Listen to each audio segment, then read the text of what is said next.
আসসালামু আলাইকুম এসএসসিয়ান, আশা করি ভালো আছো এবং সুস্থ আছো। সবাই তোমাকে প্যারাগ্রাফে শর্টকাট ট্রিক্স দেয়, যে শর্টকাট ট্রিক্স গুলো লিখলে হয়তোবা তুমি 10-এর মধ্যে 3, 4, 2, 5 পেতে পারো। বাট রায়হান ভাই তোমাকে শর্টকাট ট্রিক্স এর বাইরে গিয়ে একটু বেশি চিন্তা করতে শেখাবে, একটু ভালোভাবে ভাবতে শেখাবে। যেই জিনিসগুলো ফলো করলে তুমি অবশ্যই ভাইয়া 10 আউট অফ 10 পাবা, সেইভাবে আমরা তোমাদের জন্য প্যারাগ্রাফ গুলো সাজানোর ট্রাই করেছি। এখন আসো ভাইয়া আপুরা, এসএসসি প্যারাগ্রাফ আমরা 100% কমন সাজেশন দেখবো এবং কিভাবে লিখলে আমরা বেটার এবং সবচেয়ে ভালো নাম্বার ক্যারি করতে পারবো সেই ওয়েটা আমরা জানার ট্রাই করব। আসো তাহলে আমরা দেখার ট্রাই করি। প্যারাগ্রাফ পরীক্ষায় 11 জায়গায় আসে, ঠিক আছে?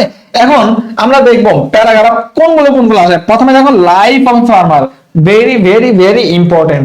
তারপর দেখো ভাইয়া এ বুক ফেয়ার, তারপরে জুলাই রেভলিউশন, প্রাইস হাইক, তারপর দেখতেছি আমরা ট্রি প্ল্যান্টেশন, তারপর দেখতেছি ভাইয়া ডেফরেস্টেশন, ডেঙ্গু ফিভার, তারপরে এই স্ট্রিট হকার, আবার ন্যাশনাল ফ্ল্যাগ, তারপরে এনভায়রনমেন্ট পলিউশন, তারপরে দেখতেছি আমরা ট্রাফিক জ্যাম, এই school magazine, a winter morning এবং লোডশেডিং। এগুলো খুব যাচাই বাছাই করা 14টা প্যারাগ্রাফ, এগুলো পড়লেই হবে। প্রত্যেকটা বোর্ডে 100% প্যারাগ্রাফে কমন থাকবে। এখন আসো ভাইয়া কিভাবে তুমি প্যারাগ্রাফ লিখতে পারো সেই জিনিসটা আজকে আমরা জানবো। আমরা প্রথমে দেখতেছি ভাইয়া লাইফ অফ এ ফার্মার। জিনিসটাকে তুমি যখন ভাইয়া এইভাবে দেখতেছো, মনে করো a farmer is a person who gross. ভাইয়া প্যারাগ্রাফ মানে হচ্ছে অনুচ্ছেদ, একটা অনুচ্ছেদের মধ্যে তোমাকে লিখতে হবে, মানে একটা প্যারার মধ্যে তোমাকে লিখতে হবে। এখন আসো ভাইয়া আপনারা এই পুরো জিনিসটা মনে করো পড়তে গেলে তুমি আটকে যাচ্ছ, তোমার সাবলীল ভাবে বলা হচ্ছে না, তুমি গুছিয়ে মুখস্থ করতে পারতেছো না, তৃপ্তি পাচ্ছ না, কারণ হচ্ছে বাংলা অর্থ থাকে না। ম্যাক্সিমাম ক্ষেত্রে আমরা বাংলা ভাষাভাষীর মানুষ এই ভুলটা করি, বাংলা না জেনে শুধু গড় গড়ে রিডিং করি, দ্যাটস ওয়াই আমাদের মাথার মধ্যে থাকে না, মনে থাকে না। বাট আমি তোমাকে সাজেস্ট করব এই জিনিসটাকে তুমি বাংলা ইংরেজিতে পড়ো এবং বাংলা শুদ্ধ মনের মধ্যে গেঁথে নাও। তার মানে এখন কি তোমাকে ট্রান্সলেট করে করে বলতে হবে? না ভাইয়া, আমি তোমাকে সেই জিনিসটা দিয়ে দেওয়ার ট্রাই করছি। দেখো ভাইয়া, প্রথমে ইংরেজি বাক্য থাকবে, তারপরে বাংলা অনুবাদ। দেখো ভাইয়া, প্রথম নাম্বার লাইনটা আমি লিখলাম এখানে, এখানেও সেম লাইনটা লিখছি। লেখার পর তোমাকে আমি সুন্দর মতো বক্স আকারে অনুবাদ করে দিয়েছি।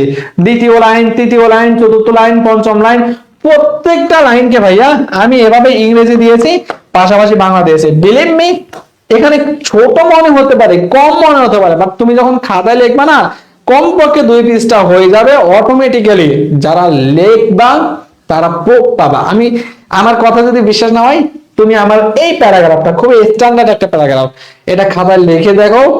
যদি ভাইয়া 2 পৃষ্ঠা অটোমেটিক্যালি না হয় তখন আমাকে বলিও, ঠিক আছে? এভাবে করে ভাইয়া আমরা এখানে যে 14টা প্যারাগ্রাফ দেখেছি, টপ 14 প্যারাগ্রাফ, সেই প্যারাগ্রাফ গুলো ভাইয়া প্রত্যেকটা প্যারাগ্রাফ আমরা প্রথমে প্যারাগ্রাফ আকারে দিয়েছি, তারপরে এগুলোর অনুবাদ সহ দিয়ে দিয়েছি। সো এইভাবে করে প্রত্যেকটা প্যারাগ্রাফ তোমাদেরকে আমি এই শেষ সময় একদম ফ্রিতে দিয়ে দিচ্ছি, কোনো পরিমাণ কোনো টাকা পয়সা কিছু লাগবে না।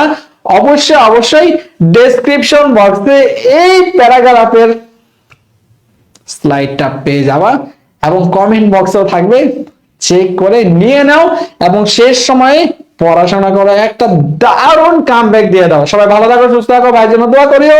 এবং নেক্সটে কোন ক্লাসের উপরে ভিডিও চাও, এমন শর্টকাট সময়ে এমন ভালো সাজানো গোছানো নোট চাও কিনা, এবং কোন টপিকের সমস্যা আছে স্পেসিফিক্যালি ভাইয়াকে বলো, ভাইয়া সমস্যার সমাধান করে দিচ্ছে।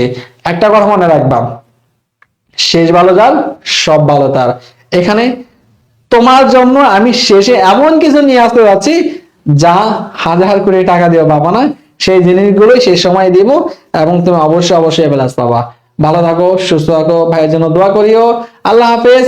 আর স্লাইডটা ডেসক্রিপশন বক্স থেকে কালেক্ট করে নিয়ে নাও।